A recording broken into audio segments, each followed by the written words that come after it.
अस्सलाम वालेकुम। मैं हमेशा जो है वो एक चीज़ पर ज़ोर दे रही होती हूँ कि मुसलमान सब मुत्तहिद हो जाएँ, मुसलमान सब एक हो जाएँ और दुश्मन के ख़िलाफ़ जो है वो सीसा पिलाई दीवार बन जाएँ।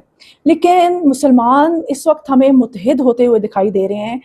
तकरीबन 43 ममालिक के जो आर्मी के सरबराहान थे उन्होंने इसमें शिरकत की। जो यूरोपीय यूनियन है उसने भी इसमें शिरकत की और सऊदी अरेबिया की सरपरस्ती में हमें आलमी जो बहरी दफ़ाई इत्तेहाद जो है वो हमें नज़र आया। लेकिन क्या आप जानते हैं कि ये दफ़ाई इत्तेहाद अमेरिका या इसराइल के ख़िलाफ़ नहीं है, ये दफ़ाई इत्तेहाद मुसलमानों के ख़िलाफ़ ही है। यानी कि ये दफ़ाई इत्तेहाद इस वक्त जो बहरे अहमर को लेके, बाबुल मंदब को लेके और जो खलीज अदन जो है उसको लेकर किया जा रहा है। यानी कि ये जो अलायंस हमें नज़र आ रही है और इस अलायंस के अंदर तकरीबन 13 ममालिक जो हैं वो सऊदी अरब के साथ इसमें शरीक होंगे। पाकिस्तान भी इनमें शामिल है, तुर्की भी है, मिस्र भी है।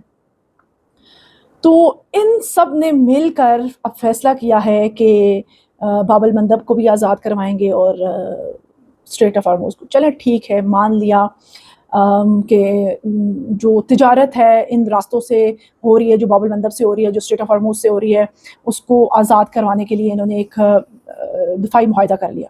ठीक है, हम मान गए कि हम ईरान से भी कहते हैं कि ईरान जो है वो भी स्ट्रेट ऑफ हॉर्मुज़ को जो है वो नॉर्मल कर दे तमाम जहाज़रानी के लिए।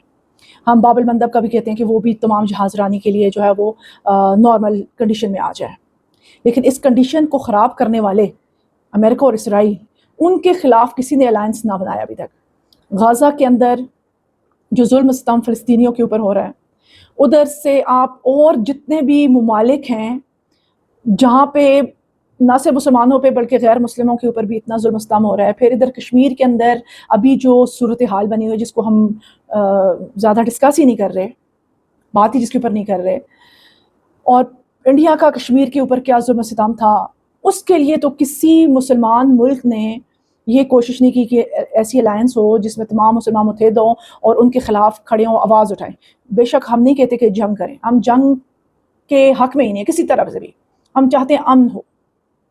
लेकिन इस किस्म का जो हमें अलायंस नज़र आ रहा है और वो भी मुसलमान के ख़िलाफ़। अच्छा, तारीख़ को अगर उठा कर देखें तो मुसलमान को ये जो कुफ़ार हैं ये हरा नहीं सके ना, हम अरसे से देख रहे हैं। तो फिर इन जो कुफ़ार हैं इन्होंने ये फ़ैसला किया कि कुछ ऐसा किया जाए कि हम तो इनको नहीं हरा सकते, इन्हीं में से लोगों को इनके ख़िलाफ़ खड़ा कर दें। तो वो इसमें कामयाब हो गए। जितनी भी जंगें अगर मुसलमानों ने तारीख़ में उनमें फ़तह नसीब नहीं हुई तो उसका रीज़न यही था कि मुसलमान गद्दार साबित हुआ, मुसलमान ने मुसलमान के ख़िलाफ़ जंग की, मुसलमान के ख़िलाफ़ खड़ा हुआ।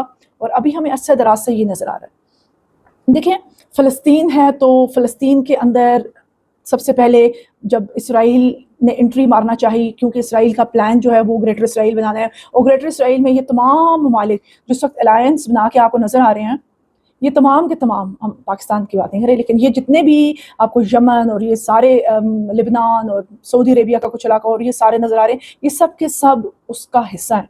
वो इनका नक्शा बनाकर बैठा हुआ है और उसका प्लान ही यही है कि किसी तरह से मुसलमान जो हैं उनको इकट्ठा करके दूसरों मुसलमानों के ख़िलाफ़ खड़ा किया जाए। ये इसके यूनान प्लान का हिस्सा है। देखें, पहले का प्लान उसका कामयाब हुआ है जिसमें उसने मुसलमानों के अंदर मजहबी तौर पे, सियासी तौर पे, माशी तौर पे उनको बदहाल कर दिया, कमज़ोर कर दिया। अब आप देखें, यमन है तो उसके अंदर आपको 2 हुकूमतें नज़र आएंगी।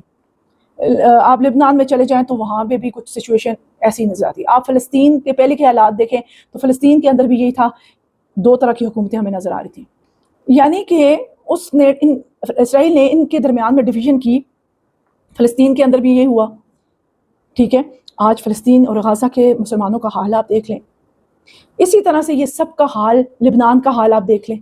और उनके वज़रा डंके की चोट पर कह रहे हैं कि ईरान को भी बर्बाद करें, वो कह रहे हैं लिबनान को भी हम तब तहस नहस करेंगे, आग लगाएंगे। और गाज़ा का तो 70% उन्होंने कहा है कि हमने कब्ज़ा कर लिया है। ये तमाम सिचुएशन चल रही है और अभी भी मुसलमान के ख़िलाफ़ जो है वो महाज़राई पर खड़ा है। اس پر تمام مسلمانوں کو سوچنے کی ضرورت ہے کہ کیا ہم ایک ہو رہے ہیں. شکریہ.